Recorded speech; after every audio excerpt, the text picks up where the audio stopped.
Praise the Lord. எல்லாரும் எப்படி இருக்கீங்க? நல்லா இருக்கீங்களா? எல்லாரும் நல்லா இருப்பீங்கன்னு சொல்லி ஆண்டவருக்குள்ள விசுவாசிக்கிறேன். இன்றைய காலை வேளையில் எல்லாருக்கும் என் அன்பின் வாழ்த்துக்கள். குறிப்பாக பிறந்த நாள், திருமண நாள் காணுகிற ஒவ்வொருவருக்கும் என் அன்பின் வாழ்த்துக்கள்.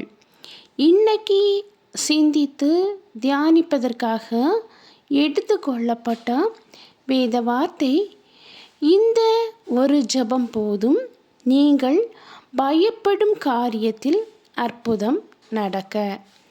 ஆம் பிரியமானவர்களே, உங்கள் வாழ்க்கையில் பயத்தை உண்டாக்குகிற, நீங்கள் பயந்து போய் கலங்கி போய் இருக்கிற ஏதாவது ஒரு காரியம் இருக்கும். அந்த காரியத்தில் ஒரு பெரிய அற்புதம் நடக்க இந்த ஒரு ஜெபம் போதும். வாழ்க்கையில் ஏதாவது ஒரு பயம் மனித வாழ்க்கையில் நெருக்கிக்கிட்டே தான் இருக்குது.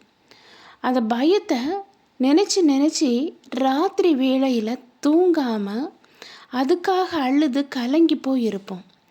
அந்த பயப்படுகிற காரியத்தில் ஒரு பெரிய அற்புதம் நடக்க அழகான ஒரு ஜெபம் மட்டும் போதுங்க.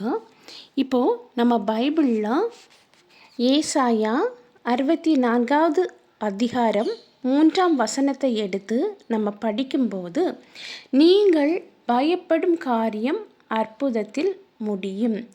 ஆம் பிரியமானவர்களே, உங்கள் வாழ்க்கையில் நீங்கள் பயந்து கலங்கி போய் இருக்கிற அந்த காரியம் ஒரு அற்புதத்தில் முடிய போகிறது. நடக்காத ஒரு காரியத்தை குறித்த ஒரு பயம், வேதனை, கலக்கம், என்னுடைய வாழ்க்கையில் இந்த காரியங்கள் நடக்குமா நடக்காதாங்கிற ஒரு கலக்கம், நிறைய நாட்கள் தள்ளிக்கிட்டே இருக்குது. வியாதியை குறித்த ஒரு கலக்கம், என்னுடைய வியாதி சரியாகுமோ சரியாகாதோ, நான் மட்டும் இப்படி கடந்து கஷ்டப்பட்டுட்ருக்கிறேனே, என்னைக்கு எனக்கு இந்த வியாதி சரியாகும் அப்படின்னு சொல்லி வியாதியை குறித்த ஒரு பயம், ஒரு கலக்கம். இந்த வியாதி உடம்புல வந்த உடனே மனிதன் ரொம்ப பயப்படுறான். பயப்படுறது மட்டும் இல்லைங்க, இப்படி பயப்படுறதுனால பல விளைவுகளை சந்திக்கிறான். ராத்திரி வேளையில் தூங்குறது கிடையாது. இன்னொன்று, எந்த ஒரு வேலையும் செய்ய முடியாது. ஏன்னா மனசுக்குள்ளே பாரம் அழுத்திக்கிட்டே இருக்கும். இந்த பயத்தை கொண்டு வர்றது யார் அப்படின்னு சொல்லி பார்த்தீங்கன்னா சாத்தான். இந்த சாத்தானுக்கு நம்ம இடம் கொடுக்கும்போது நம்ம வாழ்க்கையில் பயங்கிற ஒரு இது மனசில் தொத்திக்குது. அப்போது இந்த வியாதி வந்த உடனே மரணத்தை குறித்த ஒரு பயம் வந்துடும். பெரிய வியாதி அப்படின்னு சொல்லி ஒரு டாக்டர் சொல்லிட்டாலே, ஐயோ நான் இந்த வியாதியிலேருந்து காப்பாற்றப்படுவேனா, இல்லைன்னா எனக்கு மரணம்தான் வருமா அப்படின்னு ஒரு பயத்தில் நிறைய பேர் வாழ்ந்துட்டு தான் இருக்காங்க. இப்படி அந்த பயம் வந்த உடனே அவங்களுக்குள்ள கடமையை அவங்க ஒழுங்காக செய்கிறது கிடையாது. எங்கே இருந்தாலும் அந்த சிந்தனைகள் அந்த வியாதியை குறித்த ஒரு சிந்தனையில் கலங்கிக்கிட்டே இருக்கும் அந்த ஆத்மா. அப்போது இந்த பயப்படுகிற ஆவி, அந்த பயத்தை உண்டாக்குகிற ஆவியை கொண்டு வரக்கூடிய சாத்தானுக்கு நம்ம என்ன பண்ணணும்? எதிர்த்து நிற்கணும். அப்படி நம்ம எதிர்த்து நிற்கும்போது தான் அந்த பயம் நம்மளை விட்டுட்டு விலகி போகுமே தவிர, நம்ம அனுதினமும் அதுக்கு இடம் கொடுத்துட்டு இருக்கும்போது அந்த பயம் நம்மளை மேற்கொண்டு நம்ம வாழ்க்கையில் ஒரு இன்பங்கிறதே இல்லாமல் ஆக்கிறோம். அதே போல் சிலவங்களுக்கு பார்த்திங்கன்னா, படித்து முடித்த ஸ்டூடெண்ட்ஸுக்கு என்ன ஆகும் அப்படின்னா, வேலை இல்லைன்னா பயம் வந்துடும். என் வேலை எனக்கு கிடைக்குமோ கிடைக்காதோ, என்னுடைய எதிர்காலம் எப்படி இருக்கும் அப்படிங்கிற ஒரு பயம். இந்த பயத்தையும் மேற்கொள்ள நம்ம சாத்தானுக்கு இடம் கொடுக்காமல் மேற்கொள்ளும்போது இந்த பயமும் விலகி போகும். உங்களுக்கு ஆண்டவர் நியமித்த வேலை எப்படியும் உங்களுக்கு கிடைக்கும். ஒரு விசுவாசத்தோடு நீங்கள் ஜெபிக்கும்போது உங்கள் வாழ்க்கையில் அற்புதம் நடக்கும். அதே போல் கர்ப்பத்தின் கனி இல்லைன்னா உடனே ஒரு பயம், வயசு போயிட்டுருக்கு, எனக்கு கர்ப்பத்தின் கனி கிடைக்கலையே அப்படின்னு சொல்லி, திருமண காரியங்கள் நடக்க கொஞ்சம் லேட்டானால் அதை குறித்த ஒரு பயம். இப்படி பயத்தை நம்ம எடுத்துக்கிட்டு மனசுக்குள்ளேயே வச்சுட்டு இருந்தோன்னா நம்ம வாழ்க்கையில் ஒரு சந்தோஷங்கிறது இருக்காது, நிம்மதிங்கிறது இருக்காது. நீங்கள் நினைப்பீங்க நீங்கள் தான் பயப்படுறீங்க அப்படின்னு. அப்படி இல்லைங்க, அந்த பயத்தை கொண்டு வரக்கூடிய ஆவி உங்கள்கிட்ட செயல்படும். இந்த பயத்தை உங்கள்கிட்ட விலக்கி போடணும்னா ஆவியானவர் உங்கள் இருதயத்துக்குள்ளே வாசம் பண்ணணும். அந்த பயத்தை மேற்கொள்ளக்கூடிய அதிகாரம் ஆண்டவர் உங்களுக்கு தந்திருக்கிறாரு. நான் உங்களுக்கு புத்திர சுவிகாரத்தின் ஆவியை தந்திருக்கேன்னு சொல்லியிருக்கார் அல்லவா? அப்பா பிதாவேன்னு கூப்பிடக்கூடிய புத்திர சுவிகாரத்தின் ஆவி. அப்போது நம்மள யார்? ஆண்டவருடைய பிள்ளைகள். அப்போது ஆண்டவர் சாத்தானுக்கு பயப்படுவாரா? பயப்பட மாட்டார்ல. அப்போ நம்ம அவருடைய பிள்ளைகள். அப்போ நம்ம பயப்படுறது தவறு தானே. அப்போது இந்த சாத்தானுக்கு நம்ம இடம் கொடுக்காம ஆவியானவருக்கு நம்ம இருதயத்தில் இடம் கொடுத்து இந்த சாத்தானுக்காக நம்ம எதிர்த்து நிற்கும்போது இந்த பயம் உங்ககிட்ட இருந்து விலகி போகும். நீங்கள் எந்தெந்த காரியத்திலெல்லாம் பயப்படுறீங்களோ, எந்தெந்த காரியங்கள் நடக்காது வாய்க்காது அப்படின்னு சொல்லி கலங்கி போய் இருக்கீங்களோ, அந்த காரியத்திலெல்லாம் ஆண்டவர் அற்புதத்தை செய்ய அவரால் முடியும். ஏன்னா அவர் அற்புதத்தின் தேவன். சில பேரண்ட்ஸுக்கு என்னென்னா பிள்ளைகளுடைய எதிர்காலத்தை குறித்த ஒரு பயம் இருக்கும். என்னுடைய வாழ்க்கை முழுவதுமே கடன் பாரத்தில் அமுங்கி போய் இருக்குது. என்னுடைய பிள்ளைகளுடைய எதிர்காலம் இனி எப்படி இருக்குமோ, என் பிள்ளைகளுடைய ஃபீஸை நான் எப்படி கெட்டுவேனோ, பிள்ளைகளுடைய திருமண காரியத்துக்குள்ளே செலவை நான் எப்படி பார்ப்பேனோங்கிற ஒரு பயம். இப்படியெல்லாம் ஒவ்வொரு காரியத்துக்கும் நம்ம பயந்து பயந்து பயந்து பயந்து பிசாசுக்கு இடம் கொடுத்துட்டே இருக்கும்போது அந்த காரியங்கள் நடக்காது. அற்புதம் கிடைக்க கஷ்டம். அப்போது நம்ம பயத்தை ஏற்படுத்தக்கூடிய அந்த பிசாசுக்கு எதிர்த்து நின்று ஆண்டவர் மீது அளவு கடந்த விசுவாசத்தை வச்சு நம்ம ஜெபிக்கும்போது அந்த ஜெபங்கள் கேட்கப்படும். இந்த பயத்தை ஏற்படுத்துகிற ஆவிகள் வெளியேறும். உடனே உங்கள் வாழ்க்கையில் அற்புதம் நடக்கும்.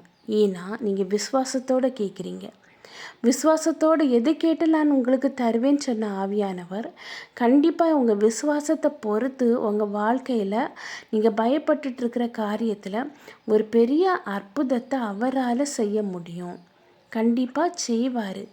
ஏன்னா அவர் வல்லமையுள்ள தேவனாக இருக்கிறாரு, மகத்துவத்தின் தேவனாக இருக்கிறாரு.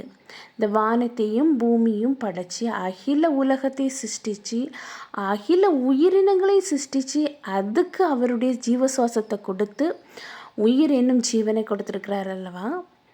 அவரால் கண்டிப்பாக நீங்கள் பயப்படுகிற காரியத்தில் ஒரு பெரிய அற்புதத்தை செய்ய முடியும். பெரிய வல்லமையுள்ள தேவன். அந்த வல்லமையுள்ள தேவனால் நீ உங்களை பயப்படுகிற காரியத்திலிருந்து உங்களை மீட்டெடுக்க முடியாதா? கண்டிப்பாக முடியும். மனிதர்கள் கைவிட்டாலும் ஆண்டவர் கைவிட மாட்டார். அவர் நம்மளை அவ்வளவு நேசிக்கிறாரு. அவர் நம்மளை நேசித்ததுனால தான் நம்முடைய பாவங்களுக்காக அவர் கல்வாரி சிலுவையில் இரத்தத்தை சிந்தினார். நம்முடைய வியாதிக்காக அவர் தழும்புகளால் நம்மளை குணமாக்குறாரு. இப்போது நம்ம பைபிளில் யோபு 5ஆம் அதிகாரம் 9வது வசனத்தை எடுத்து நம்ம படிக்கும்போது ஆராய்ந்து முடியாத பெரிய காரியங்களையும் எண்ணி முடியாத அதிசயங்களையும் அவர் செய்கிறார். பாருங்க, வாழ்க்கையில் அவருடைய காரியங்கள் எப்படின்னா ஆராய்ந்து முடியாத அளவு பெரிய காரியமாக இருக்கும். அதே போல் அவர் செய்கிற அதிசயம் நம்மளால் எண்ணி வர பார்க்க முடியாத அளவு பெரிய அதிசயத்தை அவர் செய்வார். அப்படிப்பட்ட தேவனுடைய பிள்ளைகள் நம்ம. அப்போது நம்ம பிசாசுக்கு பயந்து வியாதியை கொண்டு வந்து போடுறதே பிசாசு. அந்த வியாதிக்கு பயந்து அந்த பயத்தை உண்டாக்குகிற பிசாசுக்கு மனசில் இருதயத்தில் இடம் கொடுக்கும்போது அங்கே அற்புதம் செய்ய கஷ்டம். அப்போது நம்ம ஒரு அற்புதத்தை பெற்றுக்கொள்ளணும்னா முதல்ல பயத்தை உண்டாக்குகிற பிசாசுக்கு எதிர்த்து நிற்கணும். ரெண்டாவது ஆண்டவர் மீது விசுவாசம் வைக்கணும். இப்படி நம்ம ஆண்டவர் மீது விசுவாசம் வச்சு பிசாசுக்கு எதிர்த்து நின்று ஆவியானவர் நம்ம இருதயத்தில் கொண்டு வரும்போது நம்ம வாழ்க்கையில் நம்ம பயப்படுகிற காரியத்தில் ஒரு பெரிய அற்புதம் நடக்கும். இப்போது நம்ம ஒரு சின்ன ப்ரேயர் பண்ணலாமா? அன்பின் பரலோக தந்தையே, அப்பா, இந்த அருமையான வேலைக்காக நன்றி ஆண்டவரே. என்னோடு கூட சேர்ந்து ஜெபிக்கிற ஒவ்வொருவரையும் அப்பா கண்ணோக்கி பார்க்க வேண்டும் என்று ஜெபிக்கிறேன் ராஜா. அப்பா, அவங்க இருதயத்தில் ஏதோ ஒரு பயம், ஏதோ ஒரு காரியத்தில் அற்புதம் நடக்கலையே அப்படிங்கிற ஒரு பயம், அது வியாதியை குறித்த பயமாக இருக்கலாம், தொழிலை குறித்த ஒரு பயமாக இருக்கலாம், திருமண காரியத்தை குறித்த ஒரு பயமாக இருக்கலாம், கற்பத்தின் கனி கிடைக்கல அப்படிங்கிறதுக்காக பயமாக இருக்கலாம். ஏதோ ஒரு காரியத்தில் அப்பா பயந்து அற்புதம் நடக்காதா அப்படின்னு சொல்லி ஏக்கத்தோடு ஜெபிக்கிறா ஒவ்வொருவரையும் கண்ணோக்கி பார்க்க வேண்டும் என்று ஜெபிக்கிறேன் ராஜா. அவங்க வாழ்க்கையில் இருக்கிற அந்த பயத்தை முற்றிலுமாக நீக்கி போட வேண்டும் என்று ஜெபிக்கிறப்பா. எந்த காரியத்தில்ப்பா அவங்க பயப்படுகிறார்களோ அந்த காரியத்தில் ஒரு பெரிய அற்புதத்தை கொடுக்க வேண்டும் என்று ஜெபிக்கிறேன் கர்த்தாவே. பயத்தை உண்டாக்குகிற பொல்லாத ஆவியின் கிரிகளை இயேசுவின் நாமத்தினால நிர்மூலமாக்கி போட்டு ஜெபிக்கிறப்பா. அப்பா பயப்படுகிற காரியத்தில் ஒரு பெரிய அற்புதத்தை செய்ய போவதற்காக நன்றி ஆண்டவரே.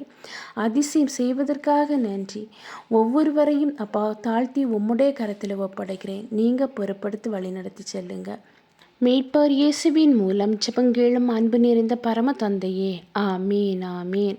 கர்த்தர் உங்கள் ஜெபத்தை கேட்டிருக்கிறாரு. கண்டிப்பாக உங்கள் வாழ்க்கையில் நீங்கள் பயப்படுகிற காரியத்தில் ஒரு பெரிய அற்புதத்தை செய்வார். கர்த்தர் தாமே இவ்வார்த்தைகளை ஆசீர்வதிப்பாராக. ஆமீன் ஆமீன். ஹல்லேலூயா.